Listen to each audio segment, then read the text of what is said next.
Bonjour mes chers élèves, on va corriger cet exercice. Alors c'est un bon exercice, c'est un exercice de réflexion dans le dépôle RL. Voyons le circuit électrique qui se compose d'un générateur de force électromotrice E, interrupteur K, bobine d'inductance L et de résistance R, conducteur ohmique de résistance R. Bien sûr, on cherche à visualiser la tension UR aux bornes du conducteur ohmique. Et UPN c'est E. Vous voyez E. Donc, recopie sur la copie le schéma du circuit de la figure et représenter dessus la tension UR en convention récepteur. Donc, il faut représenter le circuit électrique. On représente le circuit électrique, il est comme ça, bien sûr. Voilà, ça c'est E. À la R, voilà, le circuit électrique. Alors ici c'est LR, ici c'est R. Voilà I, et voilà I. Voilà I. Donc pour que je puisse représenter UR, il faut représenter I dans la convention récepteur, et voilà UR dans le sens contraire que celui de, voilà, la tension. Toujours UR est dans le sens contraire que celui de I. Donc la première question est déjà faite. En utilisant cette courbe, déterminer la force électromotrice E. Alors, on a dit que E, c'est une constante. Elle est comme ça. Elle est là. Voilà, la courbe de E. Donc, ici, c'est 5. Ici, c'est 10 volts. Donc, graphiquement, la question pour petit a, c'est E égale à 10 volts. L'autre question, la valeur de la constante du temps. Normalement, la valeur de la constante du temps, voyons voir, ça c'est... Normalement, ça c'est la courbe correspond à UR. Pourquoi il correspond à R? On a déjà expliqué ça, mais si on a à déterminer que cette courbe correspond à UR, qu'est-ce qu'on va dire? On va justifier par la méthode suivante. Alors, on a UR selon la loi d'Ohm. UR à l'instant T, c'est R fois I à l'instant T. Donc, UR à l'instant 0, c'est R fois I à l'instant 0, donc égal à 0. Est-ce que vous voyez? Donc, la courbe qui commence par 0, c'est cette courbe. Donc, cette courbe correspond toujours à UR. Alors, comment on va déterminer, s'il vous plaît, la valeur de taux? Alors, cette valeur, c'est 9. Je vais multiplier par, vous voyez ici, la fonction, elle est croissante. Donc, je vais multiplier par 0,63. Donc, je vais écrire 9 fois 0,63 qui est égal à 5,67. Plus ou moins, elle est là. 5,67.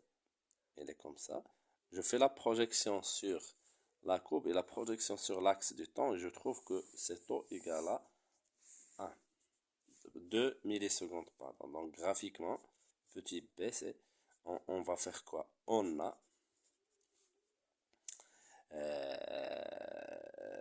0,63 fois 9. On a dit que c'est 5,67 volts. Plus ou moins 5,70 volts. Donc on fait par projection sur la courbe et sur l'axe du temps. L'axe du temps, taux, il va être égal à 2 millisecondes. Très bien. Normalement, on peut avoir la tangente. La tangente, il va couper cet axe ici. Et l'intersection avec l'asymptote, il va nous donner temps. Alors là, bien sûr, déterminer la résistance UR. Alors ça, c'est une bonne question. Comment on va déterminer, bien sûr, C?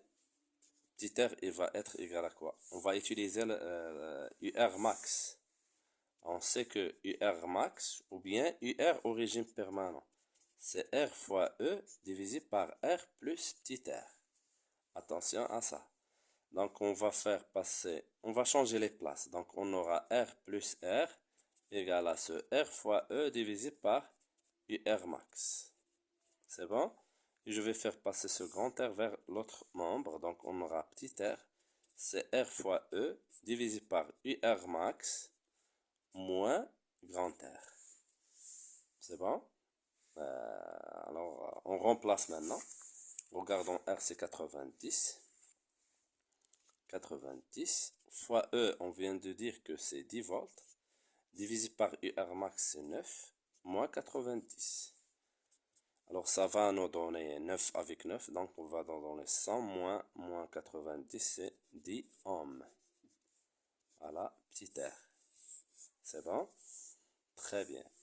Alors, trouvons maintenant la valeur de L. Alors toujours la valeur de L, puisqu'on a trouvé ça. On va utiliser la relation de la constante du temps qu'on doit prendre. Alors taux égale à L divisé par R plus R. Équivaut à dire quoi? Équivaut à dire que L, il va être égal à quoi? C'est taux fois R plus R. Très bien, donc juste on remplace. Le taux, on a dit que 10 moins 3 fois grand R c'est 90 plus petit r qu'on vient de trouver c'est 10. Il va nous donner c'est 0,2 Henri. Je vais ajouter des questions ici. Si on a à trouver l'équation différentielle vérifiée par UR lors de cet établissement du courant électrique. Alors vous voyez, on utilise toujours la loi d'activité. La loi d'activité, c'est dans ce circuit électrique. Alors, dans ce circuit électrique, on va écrire UR plus UL égale à E. Voilà. La loi d'activité des tensions, UL plus UR égale à E. Vous voyez, pour trouver l'équation différentielle vérifiée par UR, j'ai déjà expliqué ça dans le cours. On trouve l'équation vérifiée par I, premièrement. Donc, je remplace UL par L dI sur dt, plus petit RI. Ça, c'est UL. Plus UR qui est égal à grand R fois I égale à E. Alors, ici, on va factoriser par I. Continuons. Si on factorise par I, on va avoir quoi? Donc, on aura L dI sur dt plus R fois I égale à E. Donc, qu'est-ce qu'on va faire après? On va le tout diviser par 1 sur R plus R. Donc, on va trouver quoi? C'est L divisé par R plus R fois dI sur dt. On a divisé par R plus R. Ici, il va rester seulement I. Ici, attention, ici, il va rester E divisé par R plus R. Normalement, pourquoi je fais ça avec les élèves? Si on a trouvé l'équation vérifiée par I, il est là. Mais la question, c'est trouver, ou bien trouver l'équation vérifiée par UR. Alors, qu'est-ce qu'on va faire? Cette équation, on va multiplier cette équation par R. Donc, je vais réécrire ça. Il va prendre cette méthode, s'il vous plaît. Fois DI sur DT plus I égale à E divisé par R plus R. Alors ce R, je vais l'écrire juste à côté de I, ici de I. Vous voyez maintenant, c'est facile, hein, si vous avez parvenu à apprendre cette méthode. Alors ce R fois I, c'est UR. Et ça, c'est UR. Donc l'équation, il va devenir L R plus R fois DUR sur DT plus UR égale à, n'oublions pas s'il vous plaît ici ce grand R ici. Donc égal à quoi? R fois E divisé par R plus R. Et voilà, ça c'est la valeur, bien sûr, c'est la valeur de quoi s'il vous plaît cette expression. Ici on vient de dire origine permanente. Ça c'est la valeur de UR. Origine permanente de UR sur dt égale à 0. Donc on aura UR max ou bien URP. Et voilà, ça c'est la valeur d'auto. Très bien. Alors, bien sûr, il faut savoir ça. Essayez de revoir le cours. Si vous avez des questions, n'hésitez pas. Alors, si on a, par exemple, je vais ajouter cette question. En utilisant l'analyse dimensionnelle, vérifier que taux est homogène à un temps.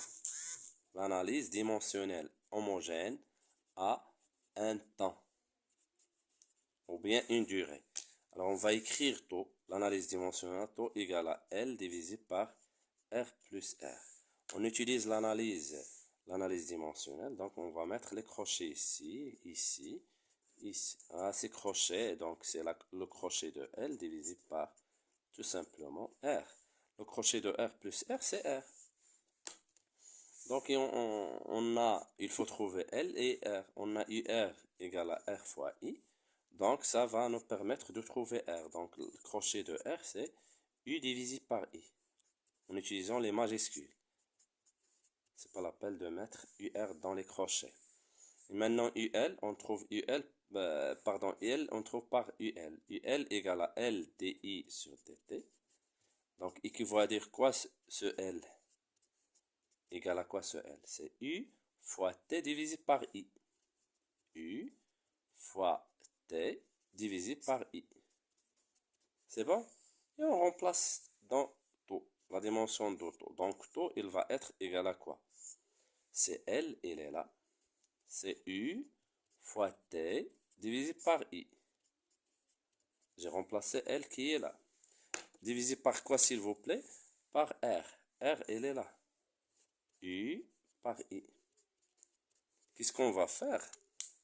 Directement, s'il vous plaît, en simplifiant U sur I, U sur I. Donc, il va nous rester tout simplement T. Donc, on peut dire que maintenant, taux est homogène à un temps. Donc, l'unité de taux, c'est la seconde S. Donc, bon courage et à la prochaine vidéo. Et n'hésitez pas de me demander si vous avez des questions.